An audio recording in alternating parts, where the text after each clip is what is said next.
बिस्मिल्लाहिर्रहमानिर्रहीम। अस्सलामु अलैकुम। आज मैं बयान करूँगा कि नबी और रसूल में क्या फ़र्क है।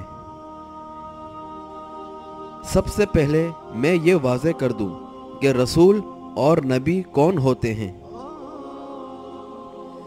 रसूल और नबी अल्लाह ताला के बंदे और इंसान होते हैं। अल्लाह ताला उन्हें अपने बंदों तक एहकाम पहुँचाने के लिए मुकर्रर फरमाता है।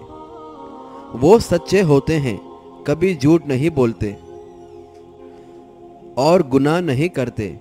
अल्लाह ताला के हुक्म से मोजज़े दिखाते हैं। अल्लाह ताला के पैगाम पूरे पहुँचा देते हैं। उनमें कमी पेशी नहीं करते, ना किसी पैगाम को छुपाते हैं। नबी और रसूल में थोड़ा सा फ़र्क है। वो ये कि रसूल तो उस पैगंबर को कहते हैं जिसको नई शरीयत और किताब दी गई हो, और नबी हर पैगंबर को कहते हैं, चाहे उसे नई शरीयत और किताब दी गई हो या ना दी गई हो, बल्कि वो पहली शरीयत और किताब का ताबे हो।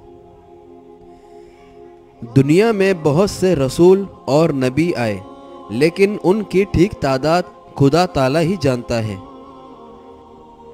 हमें और तुम्हें इस तरह ईमान लाना चाहिए कि अल्लाह ताला ने जितने पैगंबर भेजे हैं, हम उन सब को बरहक और नबी और रसूल मानते हैं।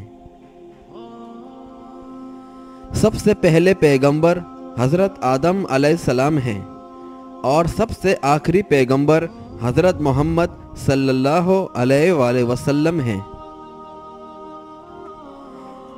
हज़रत मोहम्मद सल्लल्लाहु अलैहि वसल्लम पर नबूवत ख़त्म हो गई। आप सल्लल्लाहु अलैहि वसल्लम के बाद क़यामत तक कोई नबी नहीं आएगा। आप सल्लल्लाहु अलैहि वसल्लम के बाद जो शख्स पैगंबरी का दावा करे वो झूठा है। हज़रत मोहम्मद मुस्तफ़ा सल्लल्लाहु अलैहि वसल्लम तमाम नबियों और रसूलों से अफजल और बुज़ुर्ग हैं। अल्लाह ताला के तो आप सल्लल्लाहु अलैहि वसल्लम भी बंदे और ताबदार हैं। हाँ, अल्लाह ताला के बाद आप सल्लल्लाहु अलैहि वसल्लम का मर्तबा सबसे ज़्यादा है।